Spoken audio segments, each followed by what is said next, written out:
Good evening, everybody. My name is Mike Goldrick. I was not always a professor. I worked with my hands as an engineer and as a projectionist, and I trained other projectionists how to be the best in the world. So I know the start of work to the end of work is not a straight line, it's messy. But it can be more structured, it can be more supported, it can be more connected through Metanode. At Metanode, we are an award-winning AI-powered workflow learning platform, and we want to connect the disconnection between work, learning, and performance. And we want to do that by looking intently at organizations and the disconnection between all of their internal knowledge, all of the external knowledge that they leverage, and putting it all together. We're fully supported by Enterprise Ireland, and I'll talk a little bit more about that later. Our team currently is 14 members. Myself as a CEO and founder, Dr. Maycock, who's our chief architect, and Donald Clark, who is an expert and world-renowned leader in artificial intelligence and learning and development. We have a front-end, back-end, mobile developer, and an intern team of 8 postgraduate students based in Maynooth University in Ireland. As I said, we are supported by Enterprise Ireland back in Ireland. We have had the benefit of €841,000 so far, and also we've had benefit from Microsoft startups as well as Intercom Startup Pack.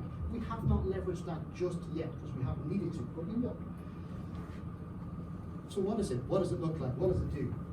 We want to help C-levels, managers, directors, HR practitioners to redesign or design their workflows from scratch, leveraging AI agents. We want to do so in the most economical and simple manner, using simple chat-based prompts that are fully automated, supportive, but have human-level decision-making built into it as well, so that you don't press, oops, I've deleted our entire database. We will have conditional tasks. If this, then do that. We will have parallel tasks. And most importantly, because we care about humans, we'll have human tasks. People carrying out those human tasks, they're out in the field, they're working with their hands, they're creating, they're problem solving, and they're helping other organizations to continue to strive. They need support. So where they go, we go. Laptops, mobiles, augmented reality. So if they come across a problem that they can't solve, if there's a gap in their knowledge or their skills, it sends a prompt, text, images, and it goes right back into the system, go through the SOP, the SOWs, as well as all the internal knowledge that we've gathered and curated by interviewing the SMEs. And it pushes back an answer in about 3 seconds. So that they're working and they're learning whilst in the flow of work, which is really, really important. Most importantly, we don't really care about the office workers that is 30% of the workforce. We care about the 70% of the workforce that are out there in the real world, because nobody else is paying attention to them. Every competitor that we've come across is ignoring the 7% of workers, so there's the gap. In terms of the analysis and performance, a lot of people do performance, but what we really want to do is look at the ecosystem. Every workflow is its entire ecosystem, so that we'll be able to tell with the analytics, where are the bottlenecks, where are the challenges, where's the progress, how is our living workers learning on the go. And we think that's going to be really, really powerful, because in the space of 3 seconds, you know exactly who needs more support. So our go-to-market strategy, we are not yet a company. I'm still a professor. I haven't spun out yet. That's the end of this year. Our total addressable market is 200 billion. Our SAM is 40 billion. That's too big.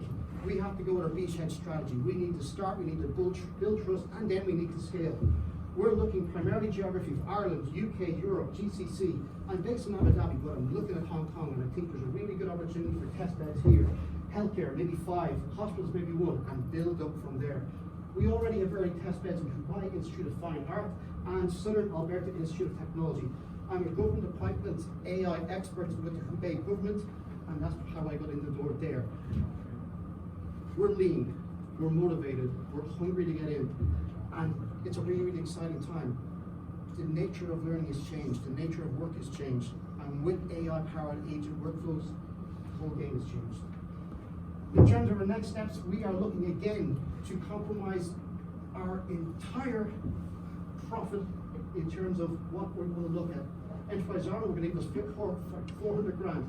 We're also looking for 600,000 euro combined, whether that is through angel investment, investor seeds, and this is where we're looking at from years 1 to 5. We're starting off conservative, 20 customers, building on that 36, 61, 98. By year 5, we're looking at 147 companies that trust us with an ARR of 8 billion, just over 8 billion.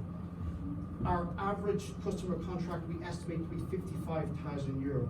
So we're going to start small in a very, very big pond.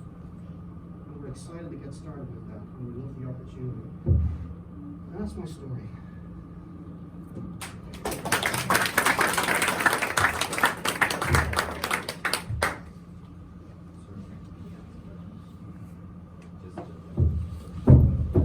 Judges first. Judges? Yes. Great sharing. Thank you. Appreciate it.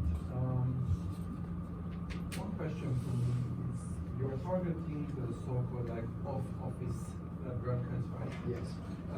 But they're all very different sectors. They are. Construction, They are. healthcare, right? There was a slide on that. There was. You know, do you have all the required AI trained already, or you know, like how long would it take for the client, let's say in the nursing space, Yes. to get the right AI knowledge base?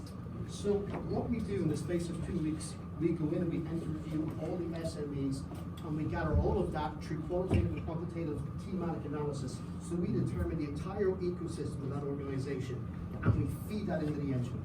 So it's there. In 2 weeks, we start off in 2 weeks. By year 3, we'll bring that down from a maturity to 3 days. So we are learning as we're going. And remembering, an organization can start from 100 to 10,000 employees. So we're starting off small and building up our competency and growing as we go. I have to admit, when you first started, I didn't quite know what your company does or what you want to do. Yes. As it went along, I kind of understand. I think there's a lot of opportunities, especially for those one in the office. I kind of would reiterate this thought of you're too broad. I think finding an industry where you realize this is a real need and going for that and proving it works. Yeah, yeah. I think is probably I think better strategy. we're looking at healthcare first. Our first test bed in Ireland is going to be in healthcare manufacturing. The reason I put in both is because there's a lot of crossover in both of these. And if we get 2 of them right, we can scale to 4, we can scale to 6, and so on and so forth. If we get one right, we learn from it, we grow. I think that's a power. And how what is your sort of methodology of going out and finding customers? Well, for the moment, it's myself leading this because again, we're not a company. I'm still a professor with a workload. So we've had the benefit of going to. I presented at the Web Summit in Vancouver 2 months ago. I presented at GITEX in Berlin 2.5 weeks ago. I'm here. I'm going to go everywhere around the world. So giving those natural connections, foot in the door. We already have test beds in Hubei and test beds in Alberta, and Alberta has trade shows. They're all working with their hands in 16 different organizations. So we're hoping to make the connections there as well. So we're being opportunistic. Why do you have a bit of a focus, let's say, go to the Irish National Health System?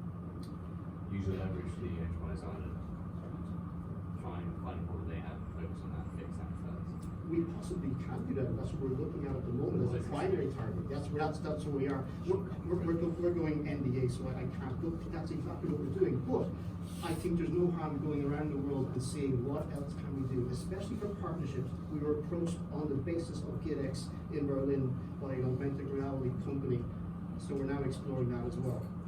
So we're novices, we're new, but we're investing.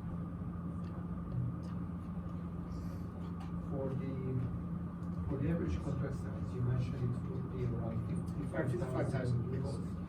So that's calculated based on user numbers, or like how would you charge?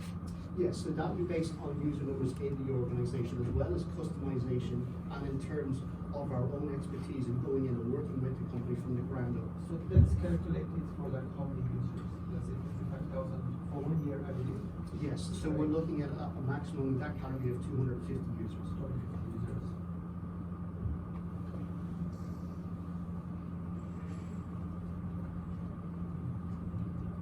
From the audience, go ahead. So, thank you for your sharing. So I've got 2 questions for you. There's some guy in Silicon Valley said B2B SaaS is dead.